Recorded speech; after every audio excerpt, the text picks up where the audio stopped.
This is The Weekly Set, the official podcast of TheTotalScreen.com.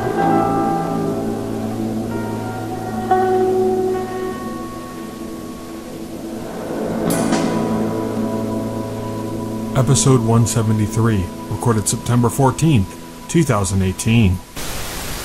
Hello, everybody, and welcome to The Weekly Set, the official podcast of TheTotalScreen.com. I am your host. My name is Tyson, and joining me today, as always, is my partner in crime here at The Total Screen, William Rohrig. Hello. So today we are going to finish our discussion of Season 1 of Castle Rock. But before we get started on that, I wanted to just kind of catch up on a few of the shows I've been watching, new ones for the season and ones that have been going on for a little bit, and kind of talk about some stuff that's a little interesting from them. So, 4 shows in particular I'm going to go over. First is Lodge 49. This was, kind of billed as a Big Lebowski-esque TV series. But it doesn't really feel like that. Like on the surface, there's a little bit of that. The main character is kind of like a relaxed guy that waxes philosophical, like the dude. So there's that aspect of it. There's some like hallucinations and stuff that kind of match in with a little bit of like what you'd see in the Big Lebowski, but it's not like tonally, it's not really like that, but it's a really good series. It's basically about this main character. He finds a ring for like a secret society, like a stonemason's ring, or something. And, he goes to like pawn it off and ends up finding out that it's not really worth anything, but it belongs to this club. And he ends up going there and he ends up really getting attracted to the idea of being involved in this group and finds out that anybody can join the group. Like it's a secret society, but it's not really all that secret. Right. So he joins this group and it's mostly just nothing. Like there's really not much going on, but then every so often there's like little hints that maybe there's more going on underneath the surface. Maybe there's some hand of fate moving things around. Maybe there's some supernatural element, but you don't really know. Like it's kind of vague. Like it could very well just not be the case at all. But yeah, it's just about this secret society group and the different random people in this group in this town that's kind of been suffering because the biggest company in the town is kind of going under. And yeah, it's been pretty good though. It's actually really interesting. Like there's moments where it starts to get really sad, like where you get like this glimpse into somebody's life and start to see how sad, and that's when the show's like really at its strongest, when you really just kind of dwell on that a bit, and then it just breaks away from it in an instant. Like a character will be saying something and you're kind of like looking off in the distance, and then they just go like, oh, but anyways, like let's get a beer or something, and like so the whole tone changes, like never sits too heavy. But yeah, it's really good, and I highly recommend it. They paired it with Better Call Saul, so it airs after Better Call Saul every week, and it's been pretty good. It's also the main guy was in Black Mirror. He was in that episode with where they were testing the VR game. Oh, yep. It's that guy. He's like the main guy in it. Cool. So that's good. And I had told you when we were going over some new stuff, Bruce Campbell's going to be in next week's episode. Yeah, that is pretty cool. So anything Bruce Campbell's in should get a little bit of attention from anybody who's into cult film at all. The next series I want to talk about, not quite as kindly, is The Purge. So The Purge came to USA, an adaptation of the movies, just a different version of it. Were you a fan of the movies before watching this? I've never seen any of the Purge movies. Oh, okay. So you're coming in this like as a Purge virgin. That's right. I'm a Purgeon. I like the idea of the Purge, but I like not the idea of the Purge itself, but the idea of the story of the Purge, like I like that. You wish there was real Purge? You like the idea so much?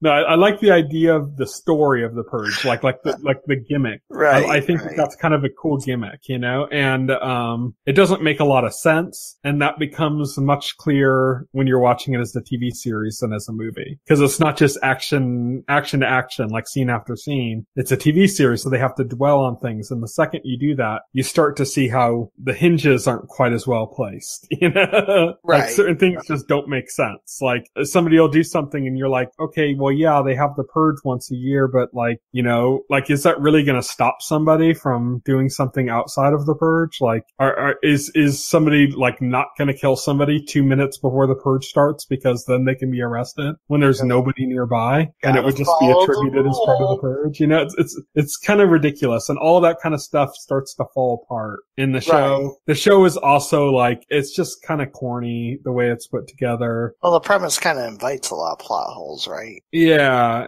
but when you dwell on it as a TV series rather than as a movie, it really stands out. Right. Certain things don't stretch well, and like a concept like the purge is one of those things. But in addition to that, it's just not. It feels like it's like something made by like Asylum, like the company that makes like Sharknado or something, except not meant to be funny. Right.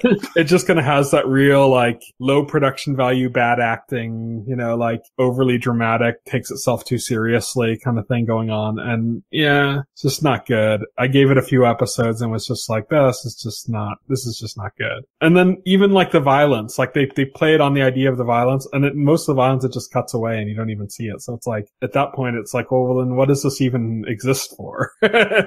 Like it's not even doing what, you know, what the show promises in the first place. Like you don't even really get any real actual violence in it. So you couldn't even get that aspect out of it. So yeah, not good. The same day the Purge started, though, another series started, which was Mayans MC. We talked about this on our fall preview, and this is the spinoff to Sons of Anarchy. And all I can really say about it is it's the spinoff of Sons of Anarchy. Oh, wow. Feels exactly like Sons of Anarchy. I think they haven't done as good of a job of making the individual characters really stand out as individuals as they did in Sons of Anarchy. I mean, right. You got to give it some time to do that, you know. It's the same way, like you and I had been we're talking a little bit about Disenchantment and Futurama and The Simpsons, and it's kind of the same thing in those too, where like you start off and you see these other characters, but it takes a while before they really start to become iconic to you, you know? Like the first time you see Dr. Nick, you're not like, oh, that's Dr. Nick, I have a whole meme about him, you know? It takes a few times seeing him before that starts to kick in. So I'm hoping that that's kind of the case in Mayans MC, where I'm gonna become more attached to these different characters and be able to better distinguish these characters by their personalities than I can now. Because I could in Sons of Anarchy. Like, Sons of Anarchy had very, like, iconic, very different characters within its group. So I'm hoping that that's going to end up being the case. It's just, we're not there yet in Mayans MC. It's a decent show. It has all the problems Sons of Anarchy had, and it has most of the strengths Sons of Anarchy has. So if you like Sons of Anarchy, you'll probably like Mayans MC. Nice. And then lastly, before we jump into Castle Rock, is Insatiable. I started Insatiable. This is the one that got all the controversy because of like the idea of body shaming for a Netflix show. Yeah.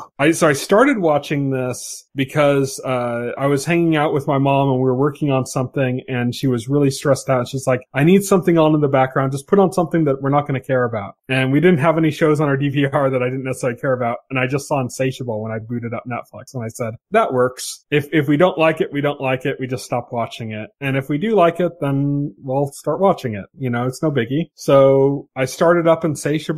It's an okay show. It's kind of like, have you ever seen the movie Election? Yeah, I watched that. It was a good movie. It kind of has like that kind of a vibe to it. Like it's satirical in that same way. Right. So it's a little bit bigger than life, but not too much bigger than life, you know? And so yeah, it's okay. I think a lot of the body shaming stuff is just, it's like, I mean, I guess you could say maybe there's some unintentional stuff that maybe wasn't as handled as sensitively as it could have, but for the most part, like I don't really think it's there at all. Like there's characters that do that, but they're those characters are then kind of portrayed as kind of pieces of shit anyways, you know? And then people think like, oh, well, it's the idea that, you know, this girl gets punched in the face or her jaw's wired shut, so then that forces her to lose weight because she can't eat. And then all of a sudden she's like perfect and stuff, but she's not. Like that's another point of the show. Like there are things like she's physically perfect in the sense that she doesn't have like loose skin or other things that people that have actually dealt with weight loss have to deal with. But the idea that she's suddenly life's great for her is not the case face at all. Like, it's almost like her life's like way worse now that she's thin. And like, the idea that like she has, built up everything in her head that now things should be great, and that's making it even worse. The fact that it's not, that people are still cruel and still nasty, but just in different ways. And, that she has to face new problems that she didn't face before, even if she doesn't have to face some of the old problems she faced. So it's not like, I just say, like, if what was holding you back from watching Insatiable is that you thought it was going to make you feel bad with the body shaming, that's not really what it's about. And, if you like stuff like Election, that's got that style of satire to it, you might actually dig Insatiable. Right. It's not as good as Election. Election's a classic, but it's in that style. So that's it. Those are the ones I want to kind of just bring up briefly and talk about that I've been watching recently. Now, I've been watching some other shows too, but not really necessarily anything to talk about with them. So let's just dump into Castle Rock. So we're going to be talking about the season finale and just kind of like seasonal aspects and aspects of the show as a whole as well. Season 1, episode 10, titled Romans, which is based on a Bible quote that we get a few times throughout the episode. Yeah. You said before we started that you just were not a fan of this episode. No, it sucks.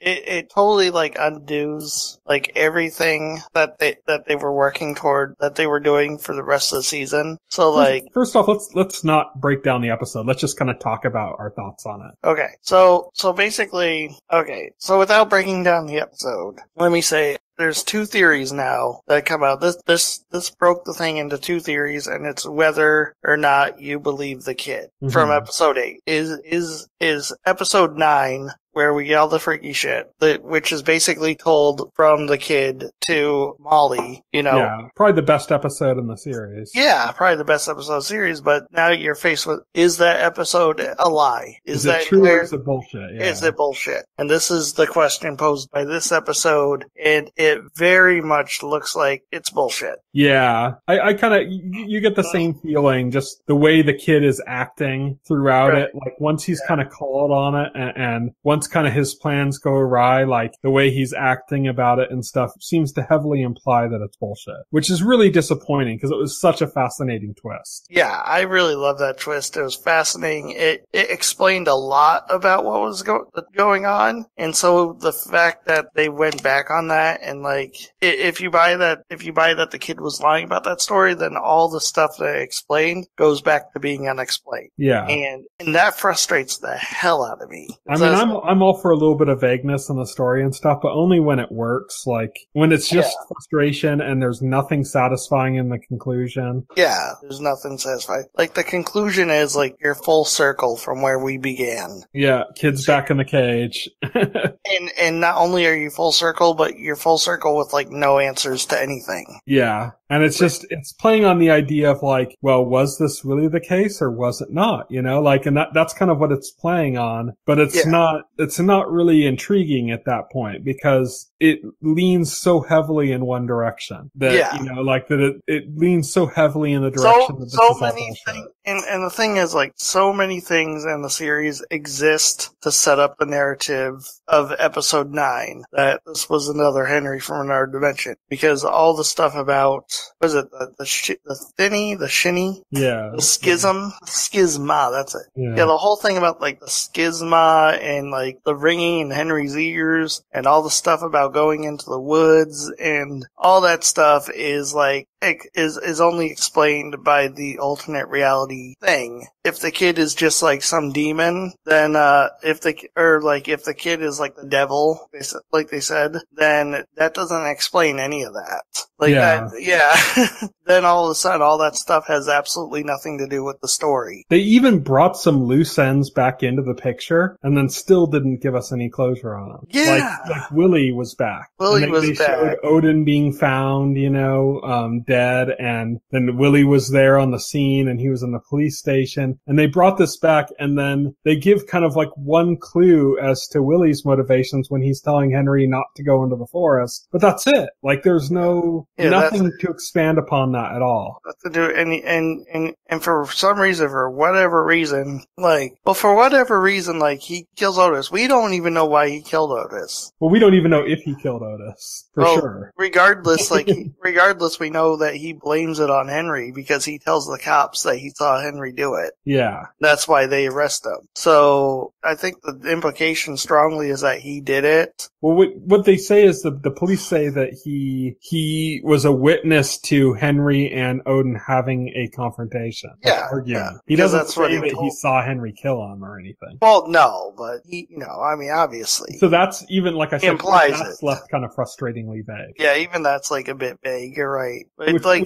that shouldn't have been. There was nothing that needed to be cryptic about that, and it's no, there wasn't. So we don't even know like why Henry killed Otis or why Willie killed Otis in the first place. If, like I said, we just don't. We don't even know if we know nothing about that. Like why he's dead, how that happened. That's just left vague for no reason. Yep. All the time jumping in episode 8 was like really cool, but again, that has like nothing to do with anything. So, so yeah, I really hate this episode because all it said to me was like they set up all these mysteries, all this stuff, and then it's just said, oh no, well we never had any intention of like explaining anything. So I think the problem here is that they tried to avoid the metachlorian problem, which is the idea that, that's a phrase that I've heard used by like Damon Lindelof, uses that term a lot to explain the idea that sometimes over-explaining isn't a good thing in reference to the Star Wars prequels. Right. Explaining the Force as being about metachlorian and people going like, you could have never told us where the Force came from and it would have been better. The problem with that is like, yeah, he's right about that because the Force doesn't really need explaining. It's magic. Exactly. Like if you're watching Harry Potter, you don't need to explain how magic works in Harry Potter. To like a super degree. So yeah, only within the world, that's he's right in that point because like the Force was never set up as like a mystery to be solved. But then when you're setting things up purposefully to be mysterious, that's when you do need to explain it. And that's the heart of the problem is that it's like they're trying to avoid the midichlorian problem. And in doing so, they just gave no satisfaction at all. Yeah.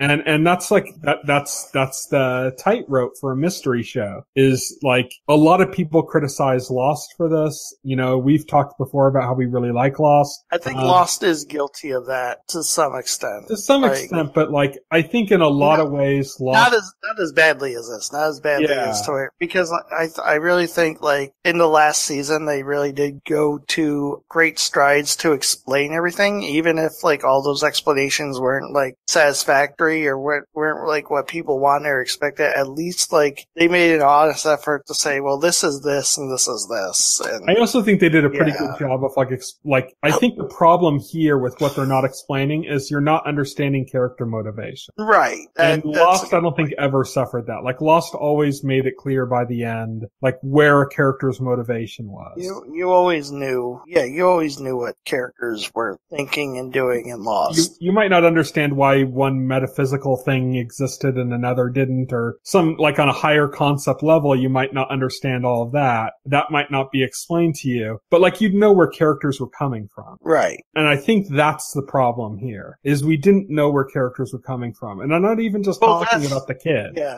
I'm talking like almost everyone. Right. Even Henry, to some extent, we don't really know where he's coming from. Like they don't properly explain his motivations by the end. Like they don't properly show what he actually believes or doesn't. Well, so it's not even just a matter of like, we don't know for sure if the kid is the devil or if he is what he said he was in episode 9. Like we don't even know what Henry necessarily, like how Henry necessarily feels about that. Well, here's the deal. If the kid is the devil, then what's Henry's purpose in the story? Right? Yeah. What? So why? He hears the schisma. Yeah, he just hears the schisma. And I guess the idea is that if the kid's the devil, then Henry being able to hear the schisma, and the schisma being kind of like the voice of God or order in the universe, would be able to lead the kid devil to some source of power or something. Well, yeah, but see, and that that's the way to interpret it. Like if that's the case. place, then that's cool, what would happen. That's cool, but you just invented that. That was not in the series. That's the problem. Like, if they had said that, if they said, if they explained,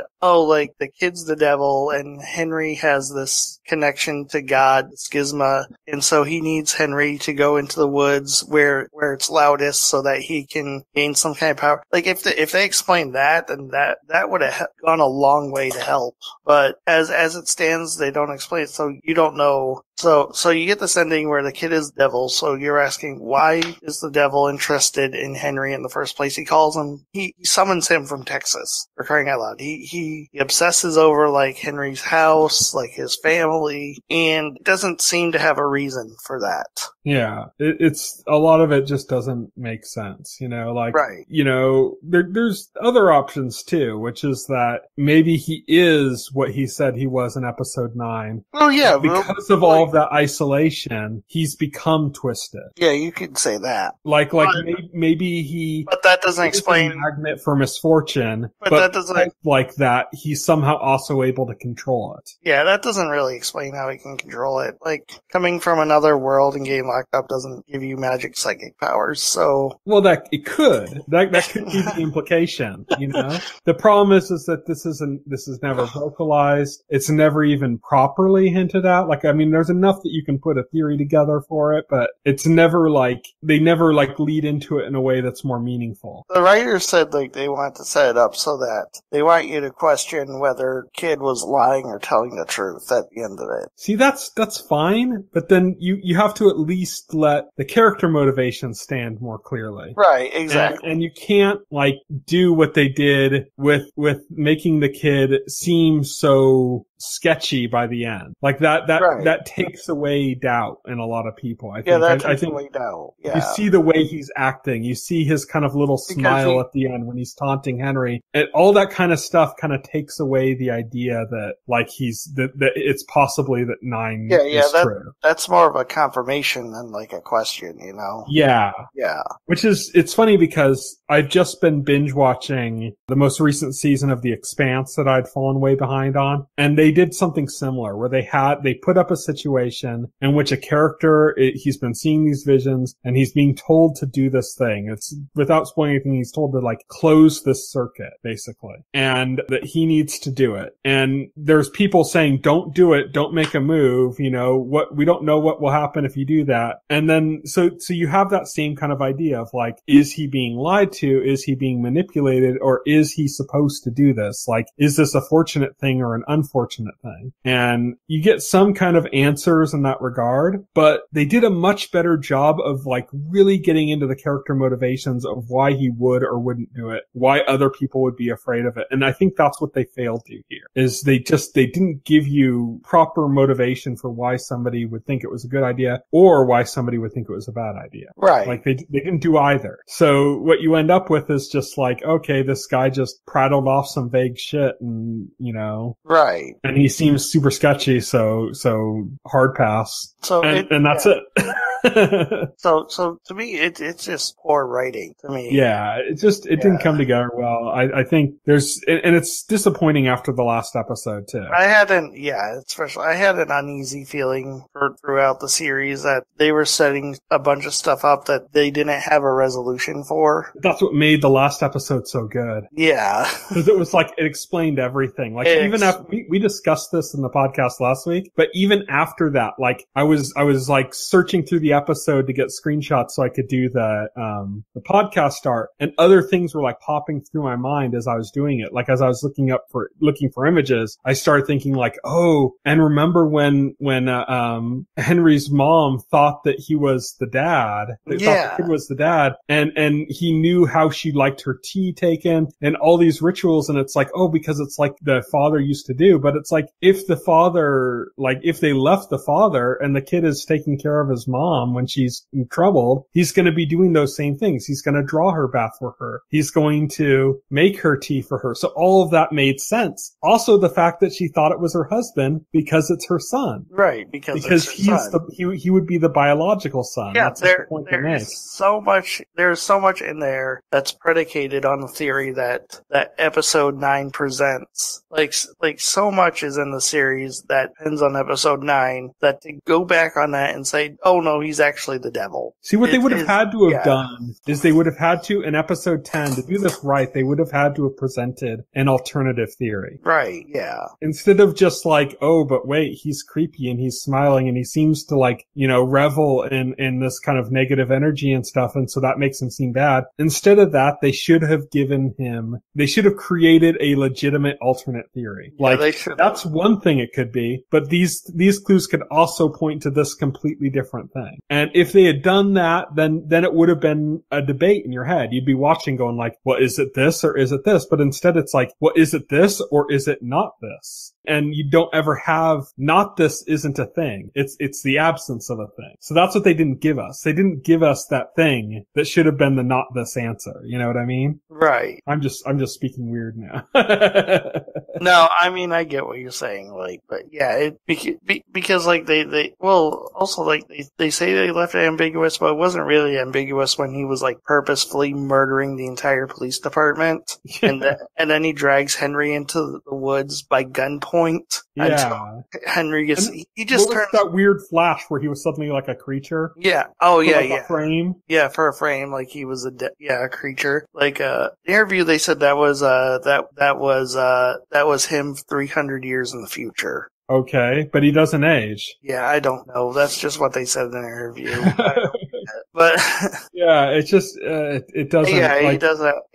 What could possibly have led us to think, oh, that must be him in the future? Yeah, there's nothing. Yeah, there's nothing to make that connection. Yeah, and and the thing was for me, like how can it be vague if like for the last half, like the last section of the episode, he turns into full on villain and like come on. And then they cut to like 1 year later and everything's nice in Castle Rock. Yeah, everything's good because he's locked up. But that's the other weird thing is they said that they locked him up to stop things from, being bad in Castle Rock. But there was still like this negative vibe to the show before he was ever freed from the cell. Like there was still this ever present negative vibe about Castle Rock before he was released from his cell. Yeah, and then he was suddenly like released from his cell and things got much worse. And then he got put back in a cell and all of a sudden things were way better than they ever were before. Like, so that doesn't make sense either. Like there's that whole aspect that doesn't make sense.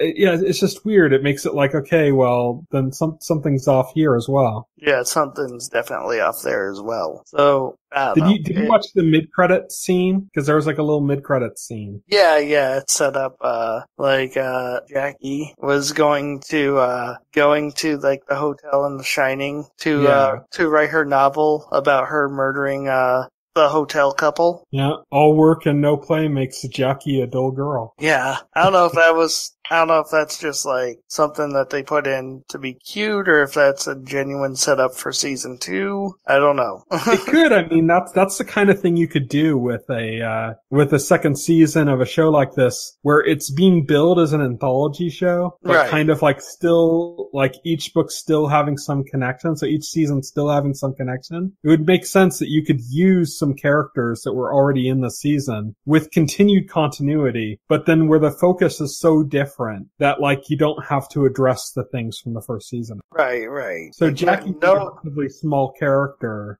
could become a more integral character in like another one. In season 2. Yeah, it's possible that that's where they're going. I'm just wondering if that was just done as like a callback to The Shining or if that's actually where they're going. I just want to see the bit from the Simpsons parody of The Shining in there. Yeah. All work and no play makes Homer something. Yeah. Go crazy? Don't mind if I do. Don't mind if I do. Yeah. Did you see Ready Player One? Not yet. Okay, Ready Player One has a whole callback thing to The Shining. Oh, really? I won't say anything more of because it would be a spoiler, but it's kind of amazing, and it makes me really want to see, like, if they could actually, like, have her go, because they did such a good job of, like, bringing Shawshank back. Like, Shawshank Prison, it looked just like it did in the movie, you know? So, like, going back to that location. So it'd be interesting if they could do the same kind of thing with The Shining Mansion, you know? But that would be kind of weird, too, because, like, Stephen King's, like, big involved in Castle Rock, and has, like, it has his stamp of approval, and he hates the Shining movie, so. Right. So who knows? But, yeah, that's a little chat about, you know, what could be coming in season 2. We don't really have any other idea of what it could be other than that. Yeah, we have no idea. Anything else to talk about with this episode or this season in general or the show as a whole? Okay, so final thoughts on the show. I enjoyed it up until this last episode, but... Stop watching after episode 9. Yeah, pretending episode 10 doesn't exist. I would recommend it. Just, like, you are going to be sorely disappointed at the ending, but it is what it is. For the most part, it was a good show. Yeah. It was kind of off and on through the early part of the season. In the last couple episodes, like, you know, 7, 8, 9, like around there, it really took off and just got really good. And then episode 9 was like the highlight for me. Like, it was that and the Queen. And then it went right into episode 10 from there and just completely derailed. Yeah, just completely derailed. So, I don't know. Like, it's kind of crazy also because I think one of the other things I feel gypped about with this episode is that there was so much chaos. I mean, literally, like, the whole police department was massacred, you know? Mm-hmm. We had all these prisoners let go and stuff. Then we go to, like, you know, the whole scene in the woods with Henry. And then it goes, like, 1 year later and everything's fine. There's no explanation about what happened with the police force, whether there's new people there, like what happened with that. There's no explanation about if these prisoners were ever caught again or what happened with them, you know? There's just nothing at all. Like, it's just like, oh, yeah, let's just forget all that, you know? So even within the episode, like they put in some loose ends and then just dropped them. Yeah, exactly. So yeah, not good. But hey, you know, I think it was a fun ride talking about it week to week and going through this show. Yeah. So overall, I think it was worthwhile. Overall, it wasn't bad. Yeah. So next week we are going to be talking about what are we going to be talking about next week? We're going to be talking about Disenchanted. Yeah. Mm-hmm. The Matt Groening series, in line with Futurama and The Simpsons. So this is his next one. It's fantasy set. It's on Netflix, the whole series. I believe it's 10 episodes, half-hour episodes. The whole thing's online. So if you want to watch it before we discuss it next week, go ahead and check that out. It's about 5 hours of TV. So that's what we're going to be talking about next week. But until then, here's what's coming up in the week ahead. So today, the day we're recording this, a whole slew of shows hit Netflix. BoJack Horseman, Ingovernable, The Dragon Prince, Last Hope, American Vandal, which is a big one for us. We'll probably discuss at some point later on. The Rise of Phoenixes. Norm Macdonald has a show which just fell into controversy at the last second. But we're not going to get into that. Norm foot meets mouth. Yeah, we're not going to get into that. Seriously, like, you know, just put his foot right in his mouth, you know, like, but we're not going to get into that, but that's just kind of crazy. But that's out now if you want to check that out. The First, which is about, the first flight to, or the first, human trip to Mars, on Hulu. That's got Sean Penn in it. And, Forever on Amazon. So that's what came out today for September 14th. On Monday, September 17th, we got the 70th annual Primetime Emmy Awards are airing. We have, The Rise of the Teenage Mutant Ninja Turtles. I think this is that new version with that really bad art that we saw in Splatoon when they did the Teenage Mutant Ninja Turtles one. Splatfest. So this is like the really bad art version of Teenage Mutant Ninja Turtles. Nice. And on Wednesday, September 19th, I Feel Bad comes to NBC. I believe this is from Amy Poehler, I think, produced the show. show. Oh, okay. So it looks like it might be decent. Then on Thursday, September 20th, Dead Lucky comes to Sundance Now. And then on Friday, September 21st, The Good Cop to Netflix. It's like Tony Danza's still alive. Did you know that? Oh, wow. He still exists? He's in The Good Cop. Then Hilda comes to Netflix. It's an animated series. Dragon Pilot comes to Netflix. Different from The Dragon Prince. And Maniac comes to Netflix, which is the one that's got Jonah Hill and Emma Stone, and is directed by Cary Fukunaga, who did the first season of True Detective. So that series has had some good trailers and stuff out recently. That all comes out on Friday, September 21st. Cool. So that's it. Thank you everybody for listening. You can reach me on Twitter at Tyson Gifford. You can reach Willie's at Voxel Hero. Check out our Facebook page and our YouTube channel, as well as our site, thetotalscreen.com. You can subscribe to this podcast through any major podcast client like iTunes or Pocket Cast. And the entire backlog of our podcast is available on our YouTube channel, as well as other content. So check that out. Night. If you would like to reach out to us and make a comment, send an email to contact@thetotalscreen.com. Stay tuned to The Total Screen for the very